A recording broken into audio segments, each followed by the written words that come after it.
దేశంలోనే beautiful polling officer అనగానే టక్కున గుర్తొచ్చే పేరు రేనా ద్వివేది. 2019 ఎన్నికల సమయంలో యూపీలోని గోరఖ్పూర్ ప్రాంతంలో ఎన్నికల సామాగ్రి కలెక్ట్ చేసుకుని డ్యూటీకి వెళుతున్న ఓ ఆఫీసర్ను చూసి అంతా వారెవా అనుకున్నారు. ఆమె కలెక్టర్ ఏమో అనుకున్నారు. కానీ కలెక్టర్లు అలా డ్రెస్ వేసుకోరు. ఖచ్చితంగా ఎలక్షన్ ఆఫీసర్ అయి ఉంటారులే అనుకున్నారు. వారెవ్వా, ఇండియాలోనే మోస్ట్ బ్యూటిఫుల్ ఎలక్షన్ ఆఫీసర్. ఆమె ఉన్న పోలింగ్ బూత్ లో 100% పోలింగ్ ఖాయమనే కామెంట్లతో హోరెత్తించేశారు. ఆమె డ్యూటీ ఎక్కడో చెప్పండి సార్, మేము డైరెక్ట్ వెళ్ళిపోయి ఓటేసి చూస్తామంటూ కూడా సరదాగా కుర్రకారు రేనా గురించి తెగ కామెంట్స్ చేశారు. మరుసటి రోజు అన్ని జాతీయ ప్రాంతీయ పేపర్లు కూడా ఎలక్షన్ ఆఫీసర్ అంటూ ఫోటోను మెయిన్ పేపర్ లో ప్రచురించాయి. దీంతో ఆమె పేరు మారుమోగిపోయింది. ఆ తర్వాత 2022 అసెంబ్లీ ఎన్నికల సమయంలో కూడా మీడియా ముందు ఆమె కోసమే గోరఖ్పూర్ లో ఆమె పనిచేసే అడ్రస్ తెలుసుకుని మరీ వెళ్లారు. ఆ సమయంలో మీడియా అటెన్షన్ ను మరింత గ్రాప్ చేశారు ఆమె. ఇక ఈసారి అంటే 2024లో కూడా సూపర్ ఫిట్ గా బాలీవుడ్ హీరోయిన్ కంటే అందంగా నల్ల కళ్ళజోడు పెట్టుకుని ప్యాంటు షర్టు వేసుకుని ఆమె అలా వస్తుంటే ఏం ఎన్నికల అందంరా బాబు అనుకున్నారు. మళ్ళీ బ్యూటిఫుల్ ఎలక్షన్ ఆఫీసర్ వచ్చేసిందిరా బాబు అంటూ రేనా ఫోటోలను తెగ వైరల్ చేశారు.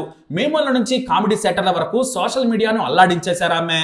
కాస్త ఆ మేడం డ్యూటీ చేసే పోలింగ్ బూత్ చెప్పి పుణ్యం కట్టుకోండయ్యా అని ఏకంగా ఎలక్షన్ కమిషన్ ను ట్యాగ్ చేసిన కుర్రకారు కూడా ఉన్నారు. ఆ తర్వాత ఆమె ఇన్స్టాలో కూడా కత్తి లాంటి వీడియోలు పెట్టడం మొదలు పెట్టారు. అందమైన డ్రెస్లతో అదరహో అనే వీడియోలు పెడుతూ ఫ్యాన్స్ కు కిక్కిచ్చేశారు. అయితే రేనా జీవితం ఇంత అందమైనదేం కాదు.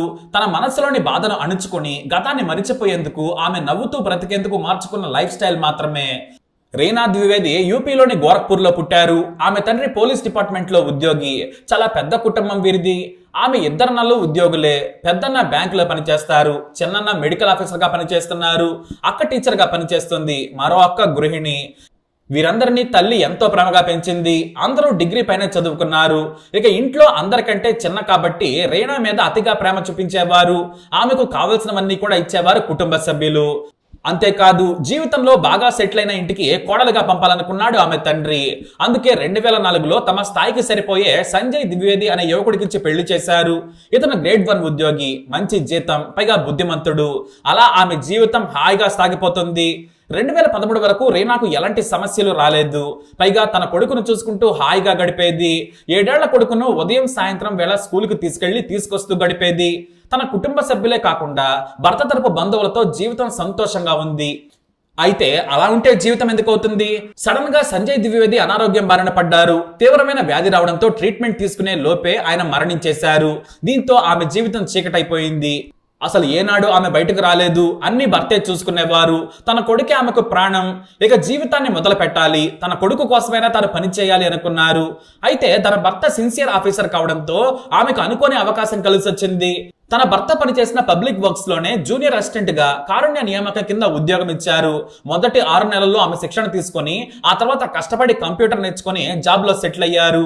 అయితే ప్రతిరోజు భర్త లేడనే బాధ నుంచి బయటపడేందుకు ఆమె యోగా చేసేవారు. ఆ తర్వాత తన కొడుకుతో కలిసి సినిమాలకు వెళ్లేది. కొడుకును ప్రతి ఆదివారం బయటకు తీసుకెళ్లి ఆడించేది. ఆ క్రమంలోనే తనకు తానుగా అందంగా ఉంటానని అందరూ అంటూ ఉండడంతో ఆమె స్వేచ్ఛగా స్టైల్ గా బట్టలు వేసుకునేవారు. ఎవరు ఏమనుకున్నా కూడా మంచి ఫ్యాషన్ సెన్స్ తో ఆమె ముందుకు సాగేవారు. పనిలో నేను ఎప్పుడు చురుగ్గా ఉంటాను. ఇక ఆడవాళ్లకు అందం అంటే ఎంత ఇష్టమో మీకు తెలియదు. ఇక నాకు ఆ దేవుడిచ్చిన అందం తల్లిదండ్రుల ద్వారా వచ్చిన అదృష్టం అనుకుంటాను. అందుకే కళ్ళజోడుతో పాటు మంచి స్టైలిష్ బట్టలు వేసుకొని సంతోషపడతానని దైనిక్ భాస్కర్ కు ఇచ్చిన ఇంటర్వ్యూలో చెప్పారు ఆమె.